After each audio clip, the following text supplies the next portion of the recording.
सीताराम जी महाराज की जय, हनुमान जी महाराज की जय। सबको मेरा नमस्कार। हर हर महादेव। आज हम बात करते हैं नौकरी के बारे में कि आपकी नौकरी कब लगेगी और किस फील्ड में लगेगी।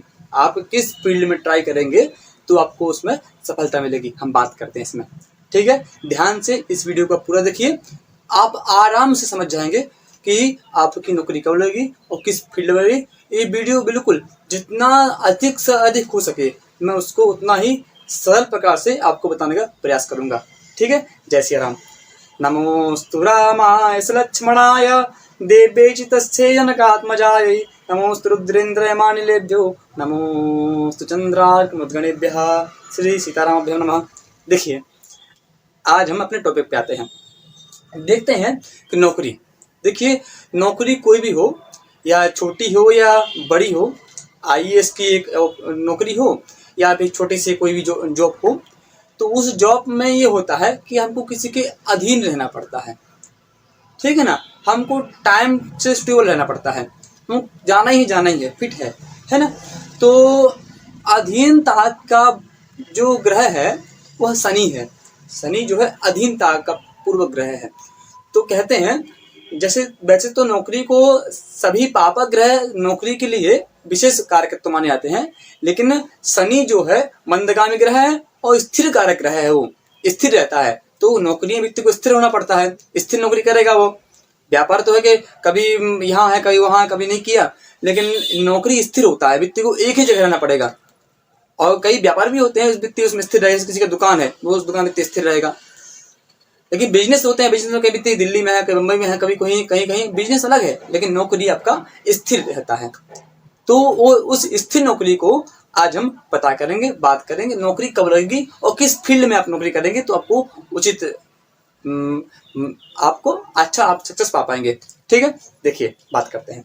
तो नौकरी के लिए मैं जैसा कि बताया आपको कि शनि ग्रह आपका नौकरी के लिए ठीक माना गया है, नौकरी के लिए कारक है ये शनि।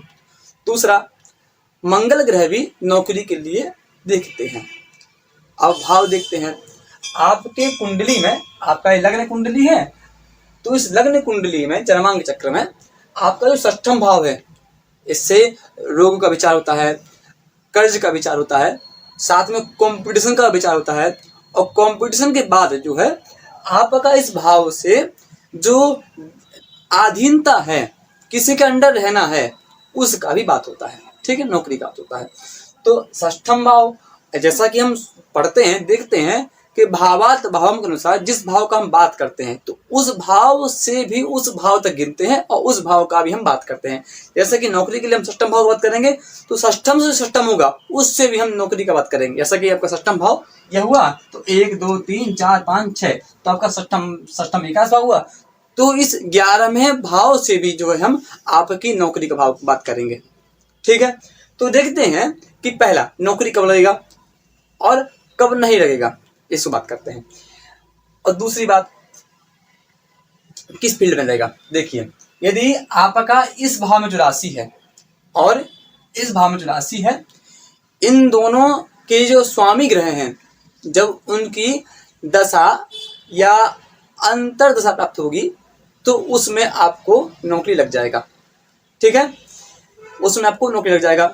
दूसरी बात, आपका जो शनि ग्रह है, तो शनि की जब आपका 7.5 आए या 8 आए और शनि आपकी कुंडली में अच्छा हो, और शनि आपकी कुंडली में अच्छा हो तो भी आपको नौकरी देने वाला होता है।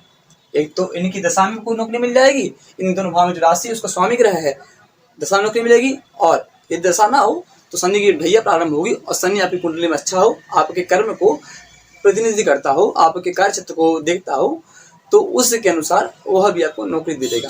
जैसे कि इस एक हम कुंडली बनाते हैं, उसमें आपको हम प्रैक्टिकल करके बता रहे हैं।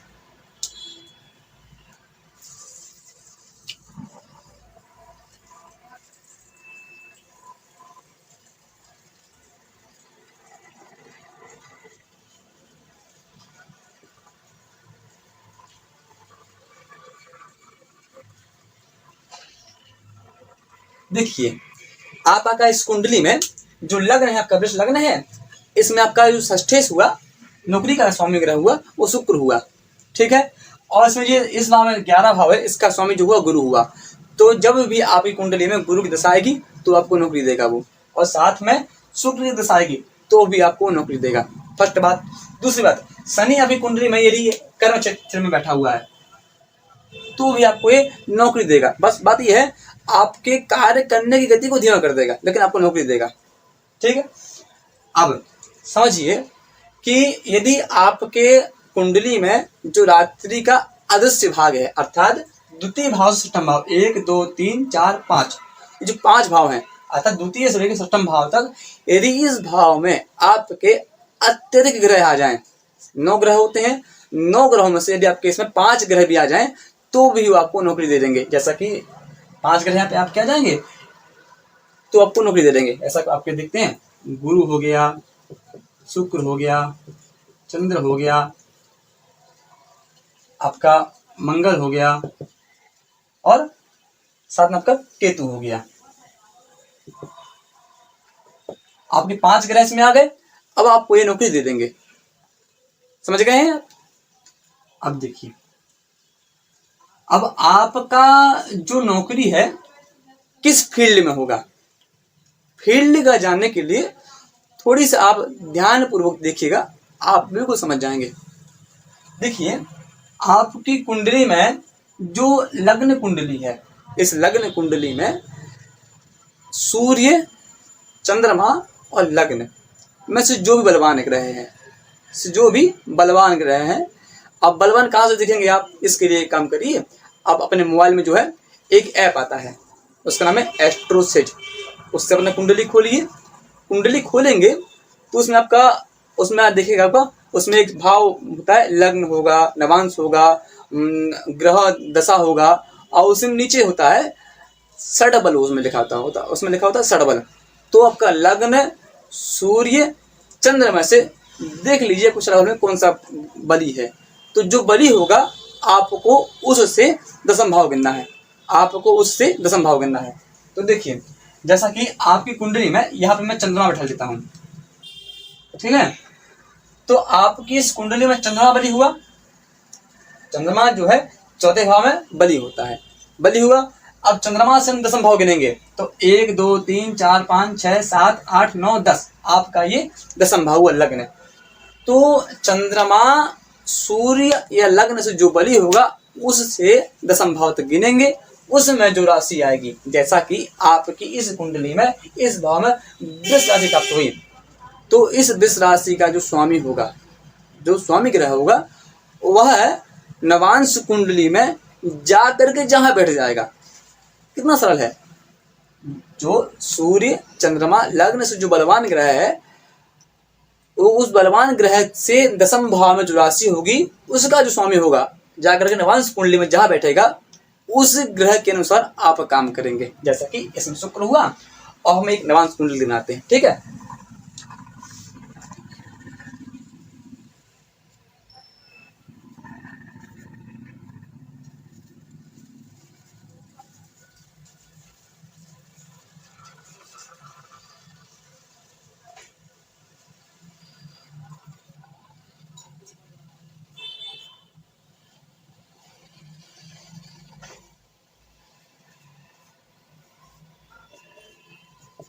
देखिए, नवांश कुंडली में यदि आपका शुक्र आ करके यहाँ बैठ जाए लग्न में ही, तो अब आपका शुक्र आकर कहाँ बैठ गया है, मीन राशि में बैठ गया ना, देख लीजिए आप। तो वह जो सूर्य, चंद्रमा, लग्न, इनमें से जो बलवान ग्रह है, बलवान, उससे दशम भाव में जो राशि है, उस राशि का स्वामी नवांश कुंडली में आ करके जिस राशि में बैठेगा उसका जो स्वामी होगा उसके अनुरूप आप कार्य करेंगे, ठीक है। ऐसा कि इसमें गुरु हुआ तो गुरु के आप अनुरूप कार्य करेंगे। ऐसा गुरु का कार्य क्या है, मैनेजमेंट क्षेत्र है, उसके अलावा आपका पढ़ाई है, टीचर है, प्रोफेसर है, पूजा पाठ है, पांडित्य है, ये सब उस कार्यकत्व हैं। तो बृहस्पति कार्यकत्व में सब काम करेंगे, ठीक है। कोई दिक्कत परेशानी नहीं हुआ, ठीक है। यदि यही शुक्र आकर के वृष राशि में मीन में ना बैठ करके आपका आकर के वृष में बैठता, यहाँ बैठता शुक्र, तो शुक्र आ करके अपने ही शुक्र की राशि में बैठ गया है। अब व्यक्ति के जो कार्यकर्ता होंगे शुक्र के अनुसार ही होंगे। जैसा कि शुक्र का कार्यकर्ता डॉक्टरी है, आपको डॉक्टरी को ले जाएगा, आपको चिकित्सक मिल जाएगा, आपको फैशन में ले जाएगा, आप बुनाई का काम अच्छा करेंगे, आप फैशन डिजाइनर अच्छे होंगे, आप साज जो सज्जा है, सजावट है, आप इसका अच्छे से कार्य करेंगे। ऐसे होते हैं मैनेजमेंट देखते हैं डेकोरेशन का, शादी विवाह में जो मैनेजमेंट करते हैं पूरा कहाँ कैसे सजाना है, कहाँ कैसा क्या करना है, तो उस मैनेजमेंट के डेकोरेटर जो होंगे शुक्र देखता है इसको, तो शुक्र के अनुसार कार्य होगा। तो आपकी कुंडली में सूर्य चंद्र लग्न से जो बलवान ग्रह है उस दशा में 10 भाव का स्वामी ग्रह है जाके कहाँ बैठा है उसको आप देख लीजिए, उस ग्रह के अनुसार आप जो काम करेंगे। ठीक है, यही समझ गए आप किस फील्ड में काम करेंगे। जो भी ग्रह होगा, सूर्य का आपका पिता के समान कार्य है, राजनीतिक कार्य है, चंद्रमा का चिकित्सा भी है, जलीय क्षेत्र भी है, पूजा पाठ भी है, आपका नौसेना वगैरह भी है, मंगल है, आपको पुलिस लाइन है, आपका साथ में टेक्निकली काम है, कार्य है।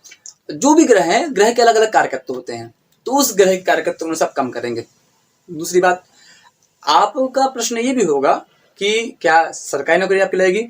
अब सरकारी नौकरी के लिए क्या देखेंगे हम, देखिए सरकारी नौकरी के लिए आपकी कुंडली में सूर्य और चंद्रमा का बलवान होना आवश्यक है। किसका, सूर्य और चंद्रमा का। यदि आपकी कुंडली में सूर्य और चंद्रमा बलवान है तो आपकी सरकारी नौकरी अवश्य लग जाएगी।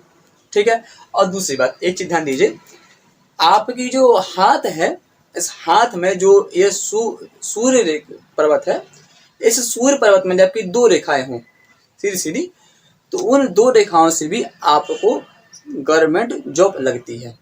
ठीक है, इसके बाद आपकी जो बृहस्पति की उंगली है, इसमें यदि आपका क्रॉस बना हो तो उस क्रॉस के कारण भी आपको वह गवर्नमेंट जॉब दिलाता है। यह भी आपका एक योग है। आप समझ गए होंगे कि आपका जॉब कब लगती है, किस क्षेत्र में लगती है। फिर से मैं एक बार आपको दोहरा दूं, कुंडली में षष्ठेश एकादश की जब दशा हो उस दशा में आपको नौकरी लगेगी, महादशा हो, अंतरदशा हो। दूसरी बात, और जब शनि का आपकी कुंडली में अच्छा प्रभाव देना, अच्छे स्थिति में हो, और शनि का ढैया आए, साढ़े सती आए, तो वह भी आपको नौकरी देगा। ठीक है, और जब पहली नौकरी लगती है तो देखा गया है कि पहली नौकरी जो है, जो द्वितीय भाव है इसका जो स्वामी ग्रह है उसके अनुसार आपकी पहली नौकरी लगती है। ठीक है, इसका जो स्वामी ग्रह होगा वो आपको पहली बार नौकरी देगा। आप समझ गए होंगे। यदि कोई मिस्टेक होता है क्षमा कीजिएगा, और आप समझ लीजिए कोई मिस्टेक होता है आप मुझे कॉल कर सकते हैं, पूछ सकते हैं जहाँ आपको समझ में नहीं आ रहा है। तो बस आज इतना ही। अब इसके बारे में कौन सा ग्रह कौन सी नौकरी देता है, कौन सा कार्यकर्ता देता है, वो आपको फिर से बताऊंगा। जय श्री राम, हर हर महादेव।